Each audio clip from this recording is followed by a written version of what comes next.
It'll be 1 to go this time by. Coming to the green, buddy, coming to the green. Let's go get him. Go, go, go, take, go, go, go, go. Get your motor running. Head out on the highway.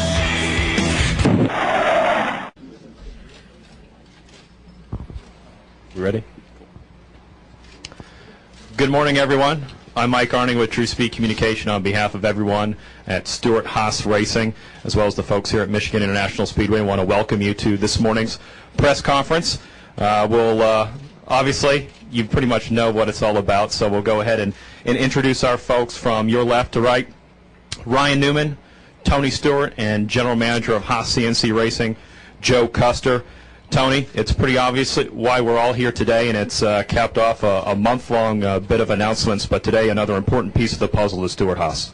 Yeah, we were joking about it before we came over here that this was the best-kept secret, and I was like, are you kidding me?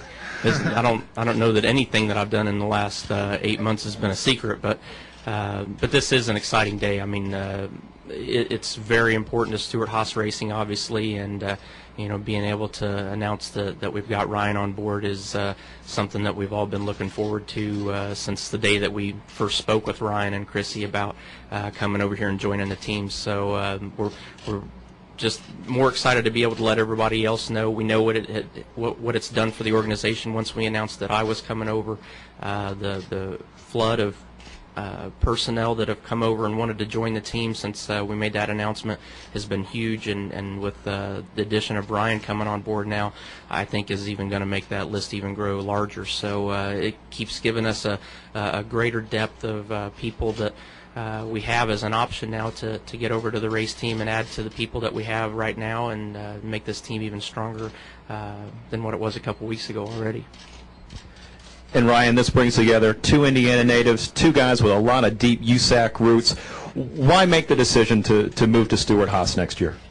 It's just a great opportunity. I think a lot of Tony from a personal standpoint as well as a driving standpoint, and I've seen the success from an ownership standpoint with the USAC cars and the World of Outlaws cars. So I've seen him get the job done in other venues, and you just look forward to the opportunity. A hard-nosed racer, and become a good friend as an opposing competitor. So it says a lot about that, and I just look forward to the experience. And hopefully our main goal is that we both achieve our goals, and that's winning championships and both being in the chase.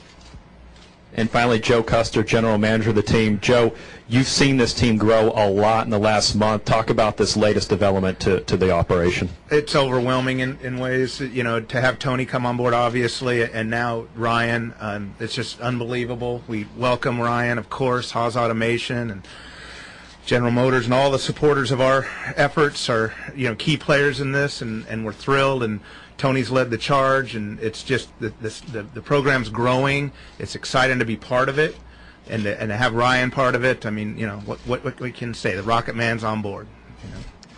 Great. And just a note, Tony, of course, is from Columbus, Indiana. Ryan from South Bend, Indiana. And the two of these guys bring together a combined 57 USAC wins and 45 Sprint Cup wins. We'll make this real easy and simple. We'll open it up now to the media because this is being carried both by Speed and Sirius NASCAR Radio Channel 128. If you can state your name and affiliation, I know folks from the Speedway will have microphones for you. Just please raise your hand and we'll take the time to find you.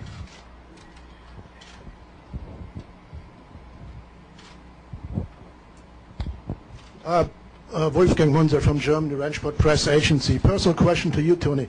Ryan is joining your team next year from a very successful racing operation, Penske. How hard was it to convince him to join your team for 2009? And how long did it took to convince him to join your team? We only had to sedate him for about 4 straight days. At which point, you have the subliminal messages that you just replay over in a loop. And after 4 days of that, I was really surprised. It took really well. So, he woke up and seemed to think that the week went by really quick. So I think the big thing talking to Ryan and Chrissy and these guys was just explaining to them how the organization was going to be. Obviously we're not exactly this year with the teams where we want to be right now, but the big thing was showing Ryan what we're doing, what steps we're taking, how it's going to be different next year, and why I think it's going to be successful. And the thing that impressed me the most about Ryan was he asked all the right questions from day one. I mean, it wasn't the thing with Ryan was it wasn't about. There was never we've still never spoke about $1 in the contract. I mean, from day one, the questions that he had for me were all about how are we going to win races, how are we going to win championships, how are we going to get the right people in place to do the right jobs, and those were the questions that really impressed me the most with Ryan. Is it was first and foremost about how he was going to run and how we were going to ensure that we were going to give him quality cars and equipment and people to surround him to give him that opportunity. Joe Menzer, NASCAR.com. Ryan, I just wonder if you had any reservations coming to a new team after being with an established team, and also could you give a little background? I mean, how long you and Tony been friends? I mean, were you friends when you started out, enemies? What maybe turned the tide there, and how your friendship has developed?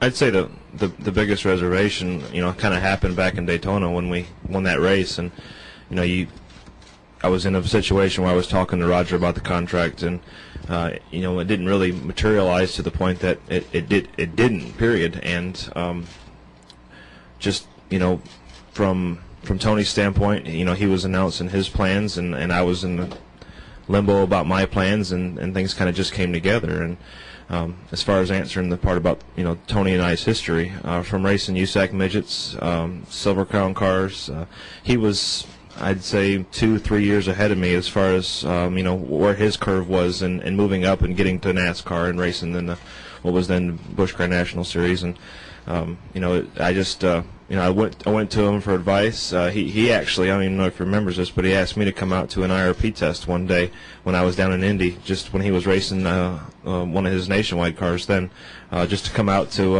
and be a part of it, as somebody that knew where I was and where I wanted to go and where he was and where he was going. He's always been a friend. He's looked out for me, and that said a lot even back then. Ed Hinton, ESPN.com. Tony, could you talk a little bit about the sponsorship situation for Ryan's branch of the team, and also as a sort of a second part, in your new role as an owner, are you finding that sponsors are very gettable even in this economy for the right team, or are you seeing effects of the economy too? We're all seeing effects of the economy from the sponsorship side, obviously, but there are sponsorships available. It's just finding the right packages and the right combinations of instead of seeing one company come in and just take the whole car, you're seeing a lot of deals being made where organizations are sharing the car over the course of a year, and I think that's something that you'll see a lot more of in the future. But we're currently working on sponsors for Ryan's car. We were hoping to have them done for today, but we didn't get it done in time. So hopefully in the next couple of weeks we'll have something locked down on that side. But it's just making sure that we put the right partners together, and versus selling it to one sponsor. When you're working with multiple sponsors, it's making sure that you have that continuity between the two to make it work for both parties. So it makes it a little harder, and there's the process is a little longer to get the contracts done with them. Are you close enough that it's just down to fine details on the... I'm not sure we're down to fine details yet, but we're getting close. Ryan, this is Bob Hockers from NASCAR Scene. Can you tell us what other teams did you talk to? Did you seriously consider other offers, and why? What about this made it better than the others? Yeah, without naming names, I mean there were an easy 3 other teams that made me offers on offer sheets, and to answer the second part of that question, it was mostly Tony. Obviously, I saw the shop, I saw the backbone in the foundation that Haas had laid with their efforts, and talking to Tony and his people, it seemed to be the best decision for the right reasons, and that's what I was all about. I always said I felt like I was fortunate having options to have that option to go to what I thought was the best place to do the best thing for me and my long-term goals. So, you know, when Tony's situation came to light, and you know, those things became more public, it was easier to understand those things for me.